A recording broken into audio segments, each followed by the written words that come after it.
اعوذ باللہ من الشیطان الرجیم بسم اللہ الرحمن الرحیم الحمد للہ رب العالمین الصلاۃ والسلام علی سیدنا و مولانا ابو القاسم محمد صلی اللہ علیہ وآلہ وسلم وعلیہ الطیبین الطاہرین لعنت اللہ علی اعدائہم اجمعین اور محمد وآل محمد صلوات اللہم صلی علی محمد وآل محمد وعجل فرجهم اجمعین۔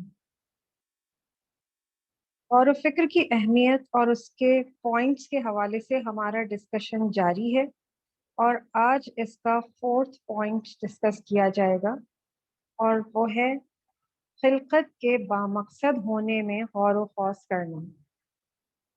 قرآن کریم کی کچھ اور آیات انسان کو نعمتوں کے مقصد خلقت اور باقی پوری کائنات کے ہدف تخلیق میں غور و فکر کرنے کی دعوت دے رہی ہے۔ بطور نمونہ کچھ آیات پیش کی جا رہی ہیں۔ پہلی آیت جس سے ہم مدد لیں گے وہ ہے سورہ آل عمران 190-191۔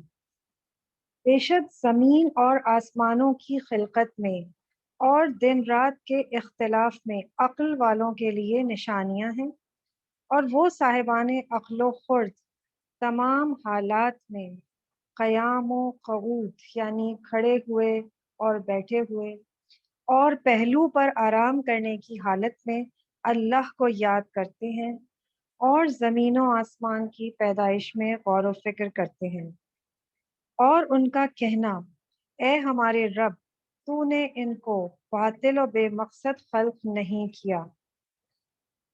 فرماتا ہے اللہ تعالیٰ اولو الالباب، صاحبان عقل و خرد وہ لوگ ہیں جو زمین و آسمان کی خلقت میں فکر کرتے ہیں اور ان کی مقصد خلقت کو پہچانتے ہیں، تو اس نتیجے پر پہنچ جاتے ہیں کہ آسمان اور زمین کے خالق نے کائنات کو کسی ٹارگٹ کے ساتھ وجود بخشا ہے، یعنی اس کا کوئی نہ کوئی ہدف خلقت ہے۔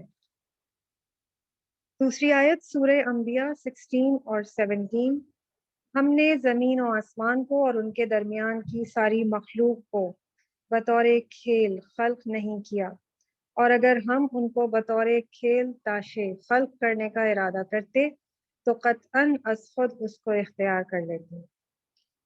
ان آیات میں اس بات کی وضاحت کی ہے کہ اللہ تعالیٰ نے زمین و آسمان کو لغو اور کھیل کے طور پر خلق نہیں کیا۔ اللہ ان کو ہدف و غرض و غایت کے ساتھ وجود خلقت سے نوازا گیا، لہٰذا انسان کو ان کے ہدف میں غور و فکر کر کے اپنے راستے کو پیدا کر لینا چاہیے۔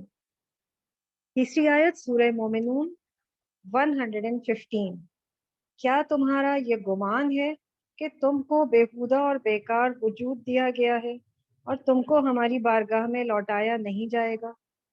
اور اگر تمہیں بیہودہ اور بیکار خلق کیا گیا ہے تو پھر آخرت و قیامت، حساب و کتاب، جزا و سزا کا کیا مطلب ہے؟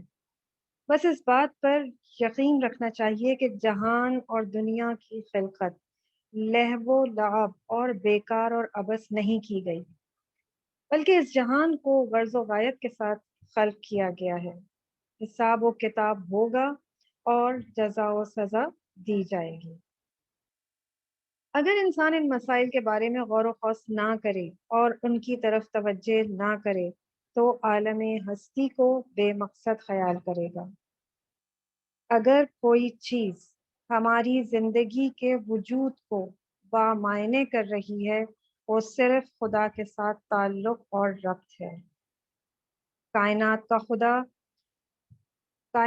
خدا کے بغیر اور مبدأ و معاد یعنی قیامت کے بغیر ہونا اس طرح ہے کہ جیسے کوئی مٹی کے کوزے بنائے اور اپنی کوشش کر کے ان کو تیار کرے اور پھر آخر میں ان سب کو توڑ کر پھینک دے۔ سورہ مومنون آیت 115، کیا تم یہ گمان کرتے ہو کہ ہم نے تمہیں بے مقصد اور بیہودہ پیدا کیا اور تمہیں ہماری بارگاہ میں نہیں لوٹایا جائے گا؟ قطعی طور پر عالم ہستی با مقصد خلق کی گئی ہے اور خدا کی بارگاہ میں اس کی بازگشت ہوگی۔ بس وہ انسان جو فکر سے خالی ہو وہ اصلاً کسی نتیجے تک نہیں پہنچ سکتا اور مقام انسانیت سے بھی دور ہو جاتا ہے۔ پر محمد وآل محمد صلی اللہ صلی علی محمد وآل محمد وعجل فرجهم اجمعین۔ دعائے سلامتی امام زمانہ۔ بسم اللہ الرحمن الرحیم۔ اللہم کن لولیک الحجۃ ابن الحسن صلواتک علیہ وعلی آبائہ فی هذه الساعة وفی کل ساعة ولیا وحافظا وقائدا وناصرا ودلیلا وعینا حتی تسکنہ ارضک طوعا وتمتعہ فیہا طویلا برحمتک یا ارحم الراحمین۔ اللہم صلی علی محمد وعلی محمد وعجل فرجہم اجمعین۔ التماس دعا۔